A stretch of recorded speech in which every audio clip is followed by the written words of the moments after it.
সাবিত্রী তার স্বামীকে নিয়ে কত পথ গিয়েছিলেন তা ভুলে গেলেন? আপনার শাস্ত্র ব্যাখ্যার মতো চললে তো সাবিত্রী সত্যবানকে ছেড়ে আরেকটি সংসার বসাতে হতো।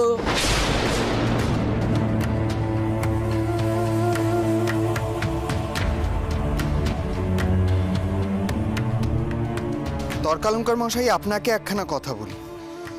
কেটো পণ্ডিতি দিয়ে বড় কোনো উদ্দেশ্য পূরণ হয় না।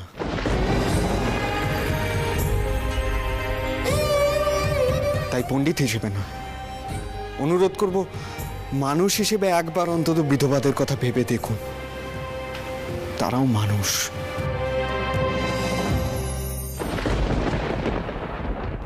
তার মানে কি বিদ্যাসাগর মহাশয়, এই যে আমরা এতজন বিধবা বিবাহের বিপক্ষে এতগুলো যুক্তি দিচ্ছি, আমরা সকলেই কি অমানুষ? আপনি একাই মানুষ।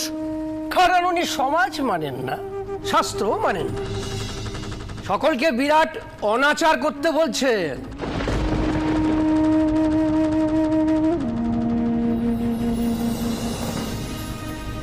সব থেকে দুঃখের বিষয় হলো এই মহিমবাবুর ব্যাটার মতো ছেলে ছোকরারা, তারা সবাই ওই নেশায় মেতে উঠেছে।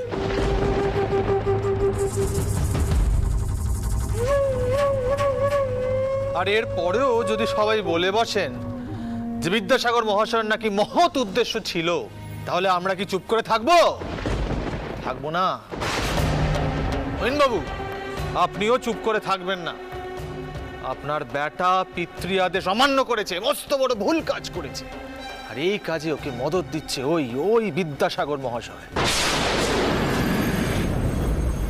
আগে আমার সিদ্ধান্ত একান্তই আমার নিজের। এতে বিদ্যাসাগর মহাশয়ের কোনো হাত নেই।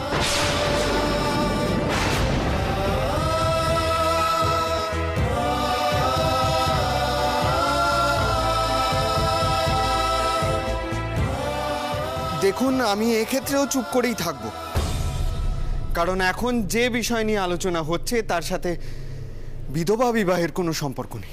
আছে আছে, বিলক্ষণ আছে। ব্যভিচার, সমাজে ব্যভিচার ছড়াতে আপনি সাহায্য করেছেন। আগে ক্ষমা করবেন, কিন্তু আপনার এই কথাটির অর্থ ঠিক বুঝলাম না। মানছি মহিমবাবুর বেটাকে বিদ্যাসাগর মশাই মূল্যবোধ শেখাচ্ছেন, কিন্তু তাহলে এ কি করে ব্যভিচার হচ্ছে যদি আপনি একটু খুলে বলেন।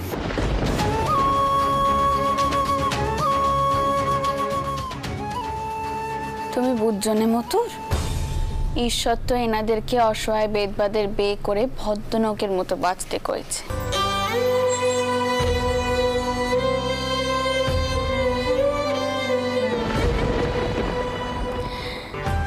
যে সমাজে কুলীন বাউনেরা শয়ে শয়ে বিয়ে করে সমাজ উদ্ধার করতে, যে সমাজে কিনে ত্যাগ করা স্ত্রী আর বেদবাদের কোনো মানই নেই, যখন খুশি যে খুশি তাদেরকে ভোগ করতে পারে, সেই সমাজে দাঁড়িয়ে ঈশ্বর এই কথাগুলো কয়ে তো ব্যভিচারী শেখাচ্ছে।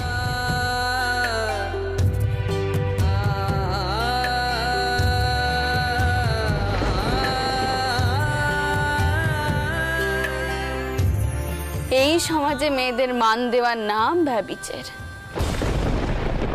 আর তাদের ভোগ করার নাম পুরুষত্ব।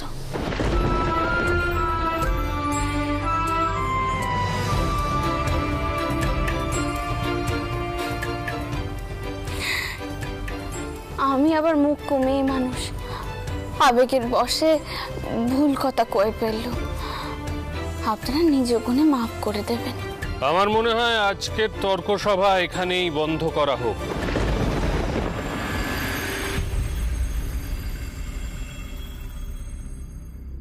আজ একটা কথা স্পষ্ট হলো যে ঈশ্বর তার নিজের সুবিধের জন্য শাস্ত্র বচন ভুলে বিধবা বিবাহের পক্ষে যুক্তি দিচ্ছে।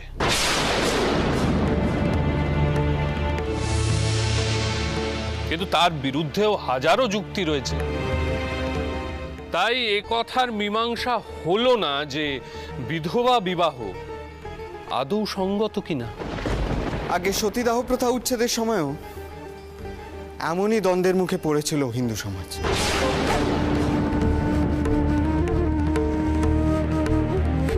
কিন্তু আইন হিসেবে তা বলবৎ হওয়ায় তা রদ করতে সবাই বাধ্য হয়েছে। তর্কে যখন কোনো মীমাংসা হলো না, তখন আইন প্রণয়নের ব্যবস্থাই করতে হবে।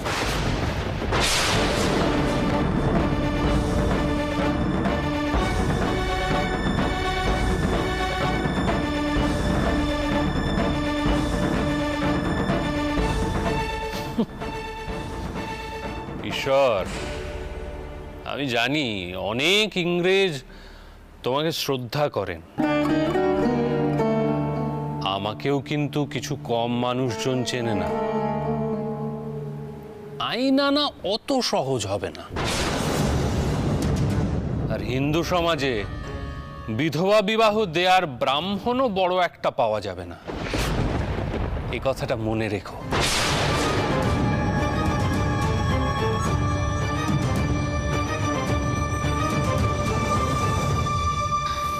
মতুর, তুমি সকলকে কয়ে দাও, এই তর্ক কিন্তু চলতেই থাকবে।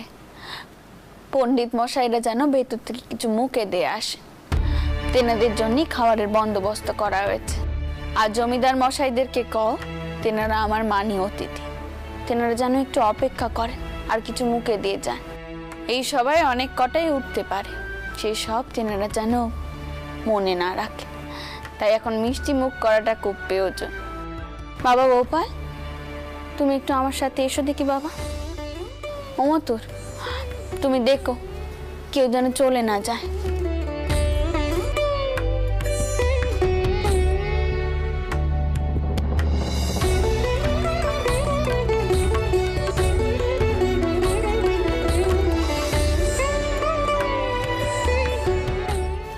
বলছিলাম কি, আমাদের কিন্তু এখানে জলগ্রহণ করা উচিত কাজ হবে না, বরং চলে যাওয়াটাই শ্রেয়। বেশ রাজা বাহাদুর, সবাইকে বলো যত সামান্য কিছু মুখে দিতে। এ পরিবারকে আমি বহুদিন ধরে চিনি, অভদ্রতা করা তো সম্ভব নয়।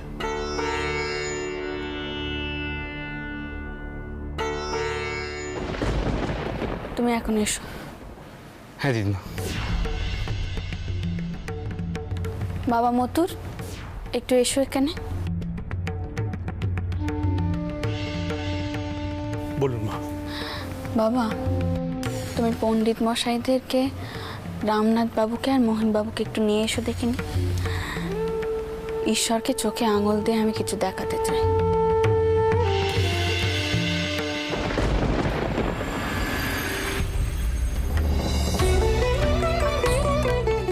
কি মুশকিল! আরে বাবা, এরকম নেতানো লুচি হলে চলবে না, একটু ফুলকো ফুলকো লুচি দরকার। তুমি যাও ওদিকটা গিয়ে দেখো, যাও।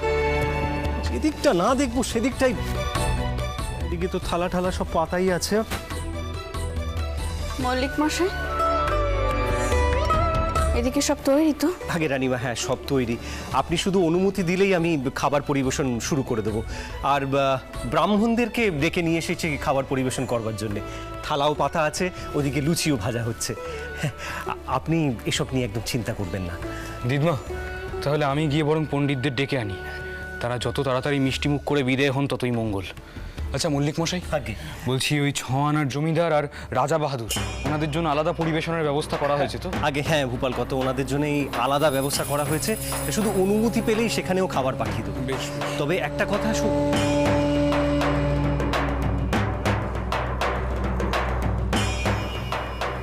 রানীমা, কোনো সমস্যা? মল্লিক মশাই, আগে আজ পাত এমনভাবে সাজালে হবে, পাত আজ অন্যভাবে সাজাতে হবে। ভোপাল, তুমি এক কাজ করো, তুমি তোমার বাবা মশাইকে গিয়ে কও সে যেন পণ্ডিতদেরকে নিয়ে আসে এখানে। ততক্ষণে আমি দেখি কি করে অন্যভাবে পাত সাজানো যায়। দিদিমা, তুমি আমায় বলো না কিভাবে সাজাতে হবে, আমি ব্যবস্থা করে দিই। না ভোপাল, তোমাকে যা করতে কইলুম তা করো। মল্লিক মশাই, আপনি আপনার কাজে যান। জি আগে।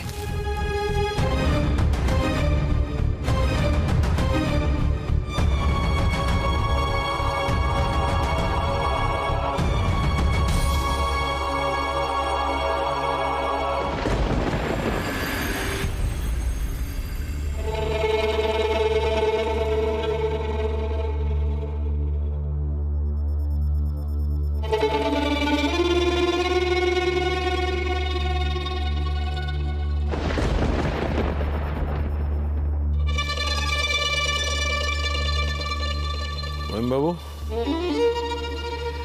ওই দেখুন, রাশ টানুন। এরপরে কোনো বিধবাকে বিয়ে করে ফেললে কিন্তু কেঁদে কুল পাবেন না। একটু ভয় দেখান, ত্যায্য করে দেওয়ার ভয় দেখান। ঠিক ঠিক ঠিক, দেখান দেখান। মেঘনাথ, আমি কিন্তু আমার পিতৃদেবের অনুমতি নিয়ে এই লড়াইতে নেমেছি। যাও, তোমার পিতৃদেবের কাছেও অনুমতি চাও। গুরুদেব, বাবা মশাই মানবেন না।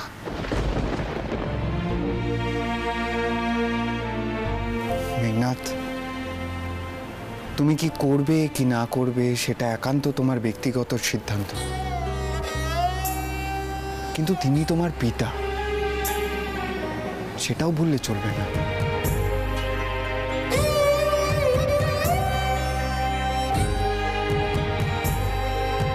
আজ বিতর্ক সভায় তুমি না এলেই পারতে।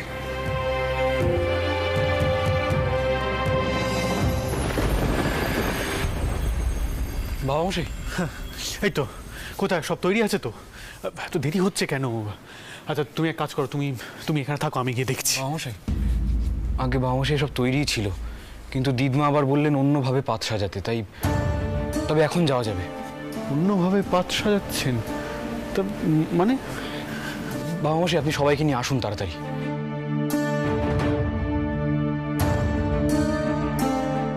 মা অন্যভাবে পাত সাজানোর কথা কেন বলছেন?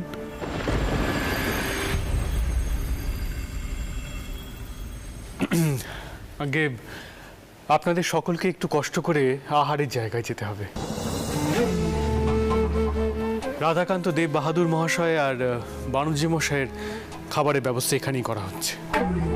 বাবা মথুর, তোমার শ্বশুর মাতাকে বুঝিয়ে বলো যে আমি শ্রী গোপীনাথ জীবের প্রসাদ ছাড়া অন্য কিছু তো ভক্ষণ করি না।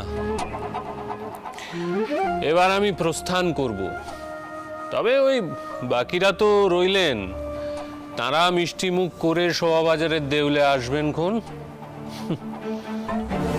আমি এবার আসি। আগে মা কিন্তু বড় কষ্ট পাবেন। তাকে বুঝিয়ে বললে তিনি ঠিকই বুঝবেন। এই, কে আছিস?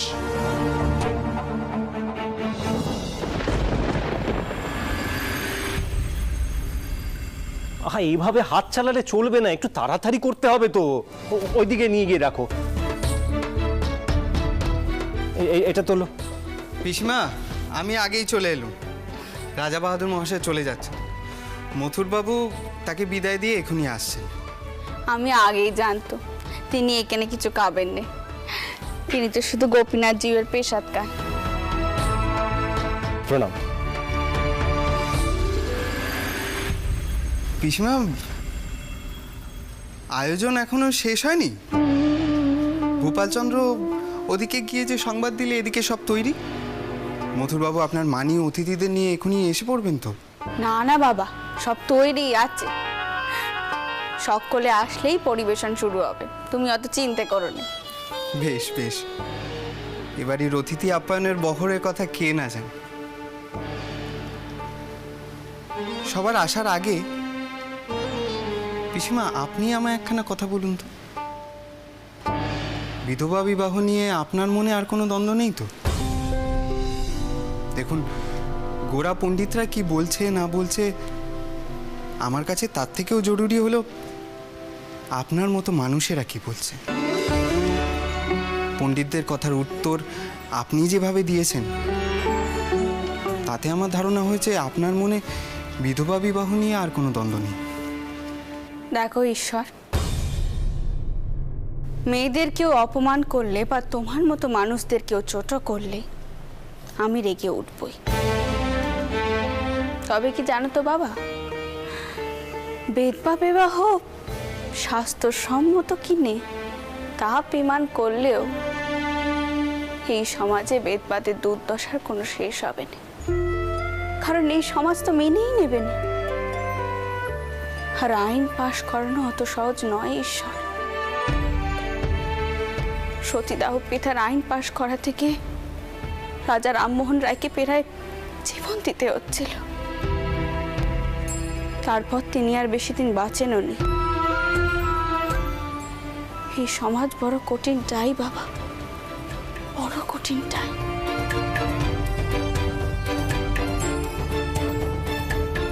পিসিমা, আপনি এই কথাগুলো আপনার এতদিনের সংস্কার আর দ্বিধা থেকে বলছেন। সবাই মেনে নেবে পিসিমা। আমি এতদিন ধরে চর্চা করছি। আমি শাস্ত্র থেকে এর সপক্ষে আরো যুক্তি খুঁজে খুঁজে বের করব। আমি মানুষকে বিশ্বাস করি পিসিমা। আমি জানি ঈশ্বর, আমি জানি তোমায় চোখে আঙুল দিয়ে না দেখালে তুমি কিছুতেই মানবে না। আজই তুমি দেখতে পাবে এ সমাজের আসল রূপ।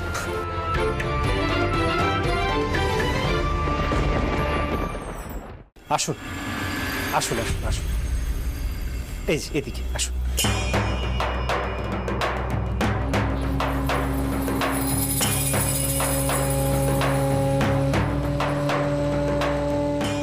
আসলে রানীমা আপনাদের জন্য সব ব্যবস্থাই করে রেখেছে।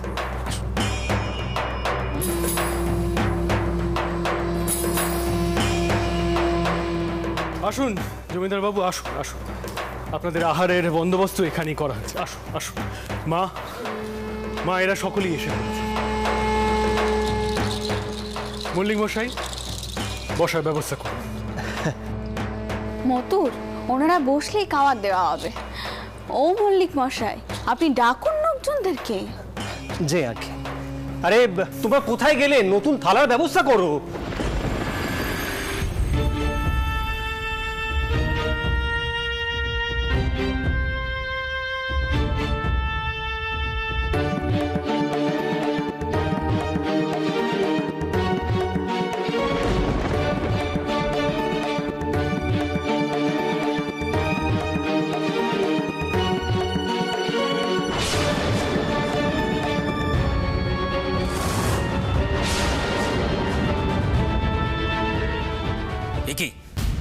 একে অনা সৃষ্টি, এই এঁঠোপাতে আমাদের খাবার দেওয়া হচ্ছে। আগে এ কি বলছেন আপনি? কি বলছি বুঝছেন না? না, আমরা ব্রাহ্মণ। একটু আগেই ওখানে এঁটো পাতা ছিল, ওখানেই খাবার পরিবেশন করার দুঃসাহসটা হলো কি করে? মল্লিক মশাই, এসব কি হচ্ছে? এই থালার নিচে কাপড়গুলো সব বদলে দিন এখনই, আর থালাগুলো নতুন করে সাজান। আমি এখনই ব্যবস্থা করছি। এই তোমরা যাও, এগুলো নিয়ে সব যাও, নতুন করে থালা সাজাতে হবে। সব নিয়ে এসো, যাও।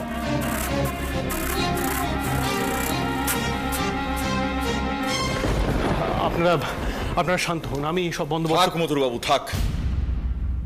ওই খাবার আমরা স্পর্শ পর্যন্ত করব না।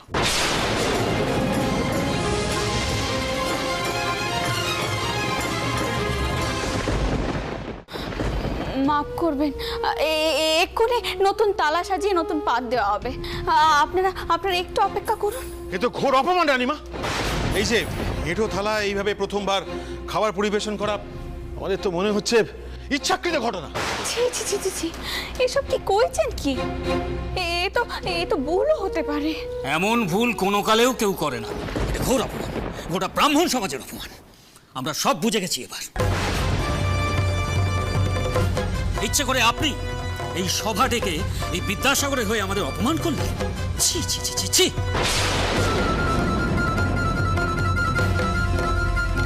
আমরা চতুর্দিকে একেবারে আগুন লাগিয়ে ছাড়বো। আর আপনি ভাববেন না যে কোনো কালেই আপনি এখানে ওই বিধবা বিবাহ আইন আনতে পারবেন। এত বড় অপমানের অভিশাপ আপনি কি জানেন রানীমা? নির্বংশ হবেন আপনারা, নির্বংশ।